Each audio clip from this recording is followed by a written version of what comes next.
قرآن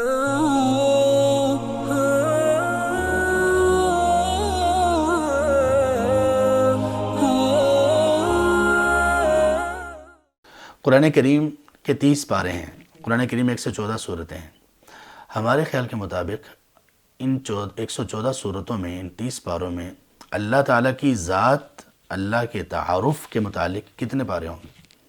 یہ سوال میں نے کئی جگہ پر پوچھا، یونیورسٹی میں پڑھانے کے دوران اپنے طلباء سے، مختلف بیچز سے پوچھا تو وہ کہا کرتے تھے کہ اس میں 1 پارہ ہوگا، 2 پارے ہوں گے، 3 پارے ہوں گے، کچھ صورتیں ہوں گی، چند صورتیں ہوں گی۔ نہیں، ایسا نہیں ہے، بلکہ قرآن کریم کا 1/3، 1/3 حصہ محض اللہ کے تعارف پر مبنی ہے، اللہ کے وجود پر، اللہ کی توحید پر، اللہ کی توحید ربوبیت پر، الوہیت پر، اسماء و صفات پر، اللہ تبارک و تعالیٰ کے اوصاف کیا ہیں، اللہ تبارک و تعالیٰ کن چیزوں کے مالک ہیں، اللہ تبارک و تعالیٰ کس طرح سے انسانوں کے ساتھ سلوک کرتے ہیں، اللہ انسانوں کے لیے کیسے ہیں۔ اور پہلی صورت اور سب سے جو عظیم اور سب سے افضل صورت ہے قرآن کریم کی، اس کی ابتدا کیا ہے؟ اللہ کے تعارف سے۔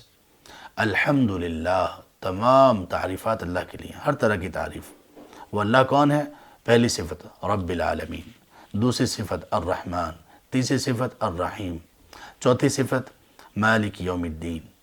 یہ ساری اللہ کی صفات ہیں، اللہ کا تعارف ہے۔ تو قرآن کریم کا 1/3 حصہ اللہ کے تعارف پر مبنی ہے۔ یہ حدیث ہم نے سنی ہوگی، صحیح بخاری میں ہے، نبی صلی اللہ علیہ وسلم نے فرمایا سورۃ الاخلاص کے متعلق، انہا لتعدل ثلث القرآن، یہ قرآن کے 1/3 کے برابر ہے۔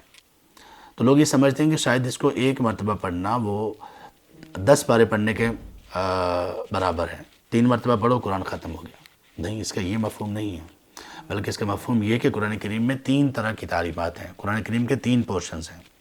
ایک پورشن میں سابقہ اقوام کے واقعات بیان کیے گئے اور آئندہ آنے والی خبریں وہ بیان کی گئیں، اس میں پیشین گوئیاں، علامات قیامت، اس میں آخرت، اس میں جنت جہنم، سب کچھ۔ ایک حصہ قرآن کا اس پر مبنی ہے۔ قرآن کا ایک حصہ احکام و مسائل پر مبنی ہے، کون سی چیز حلال ہے، کون سی چیز حرام ہے، کون سا کام کرنا ہے، کون سا کام نہیں کرنا، اخلاق کیسا ہونا چاہیے، کس اخلاق سے بچنا چاہیے، یہ احکام و مسائل، ان پر ایک حصہ مبنی ہے۔ اور قرآن کریم کا ایک حصہ، ایک پورشن، 1/3، 1/3 وہ اللہ کی تعارف، اللہ کی ذات، اللہ تبارک و تعالیٰ کی صفات، اللہ کی توحید، اللہ تبارک و تعالیٰ کی الوہیت، ربوبیت اور اسماء و صفات پر مشتمل ہے۔ یہ ہمیں جاننا ہے، اللہ کے بارے میں ہمیں جاننا ہے۔